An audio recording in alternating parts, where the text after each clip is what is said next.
Hi, John the Van Guy again. Another fine day. Project for today is on the Honda S2000. Great cars. This is a 2001, the AP1, 2-litre, naturally aspirated, lovely cars. Now, I took it through an MOT. I had to do a little bit of welding initially.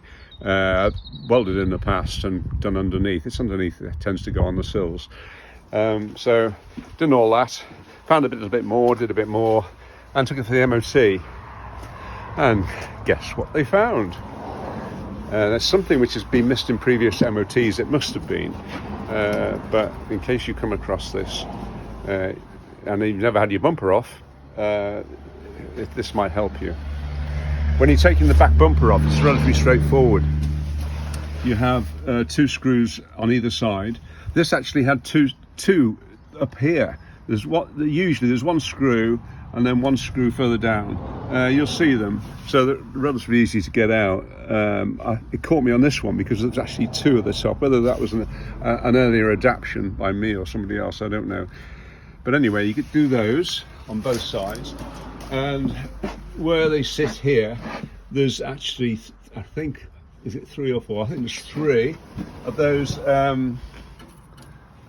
plastic doobries. There you go. Ease the middle up with a screwdriver, and they'll come out easy enough. So release those underneath. You'll get another few underneath. I think another 2 underneath, and the whole thing should pull off. So there we have. It's sitting up there in the garage. There's 3 on the top. Yeah, right. Now we come to the fun bit. I've got in the pit with the guy when he was looking, Craig, and we got to the back boxes and looked up there, and lo and behold, this is what we saw. Scary, eh? Look at that. Both sides. Both sides. Would you believe it, eh? Right, now you also have behind the main bumper what they call a reinforcement bar. But can you get them? Now this is it, what's left of it. And this was actually dangling. So let's see. You can see.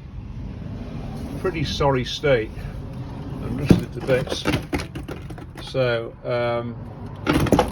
what I couldn't figure out, because it was tangling, how on earth was it supposed to fit to there? Well, yeah, I looked on the internet and I found one that looks like that at the back. And you can see these brackets, they go on like that. So, two actually brackets, they obviously fit. And bolt on there, so that's a clue.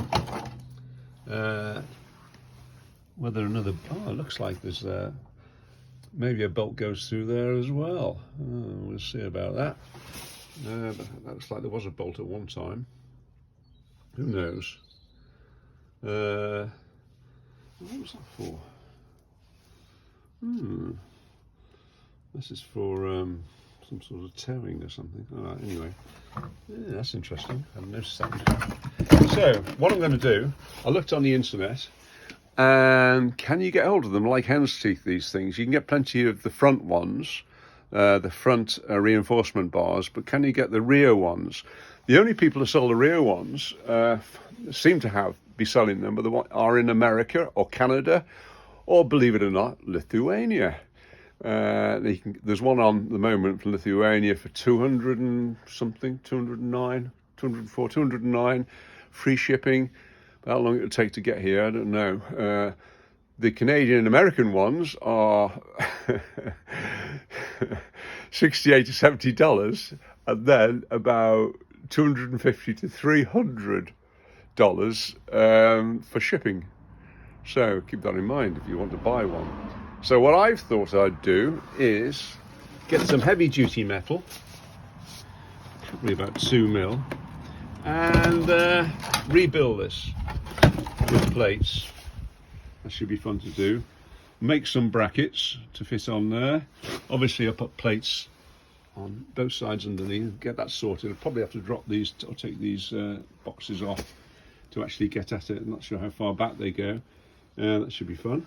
And so, oh, a tip, if you're getting some metal, you can actually get sheets of 0.8, 1 mil thickness metal from the motor stores places. Usually they sell it in sheets, but I advise to, if you want a thicker stuff and probably better stuff, go to a local metal merchant or metal fabricator merchants.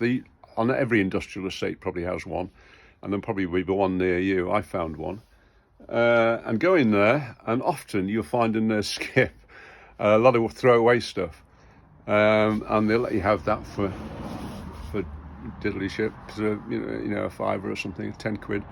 I've done it a few times now, and you can get yourself big sheets. A little tip as well, where have I got that thing? Looking at metal gauges, so the smaller the gauge, the thicker the metal. It's because they used to work in fractions, apparently, for measuring these things, and that's why it seems a bit counterintuitive initially. But what I found very useful, get yourself one of these things.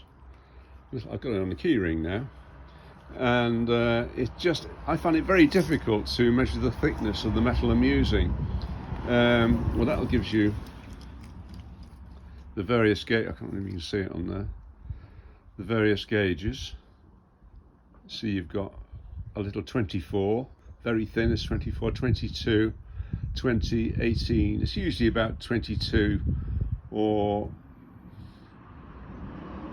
20 you're actually getting from so very thin stuff for the body work, which you're getting from the do-it-yourself stores, from the motor stores. But I'm going to need thicker stuff.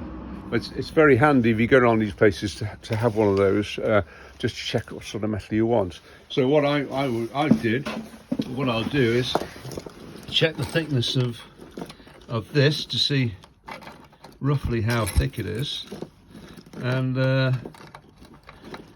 try and get the equivalent.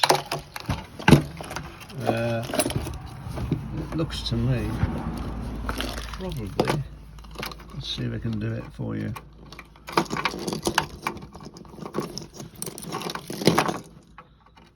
Oh, what's that? Oh yes, look at that. Perfect fit. Now what's that one? That's a 14 mil. Is that 14?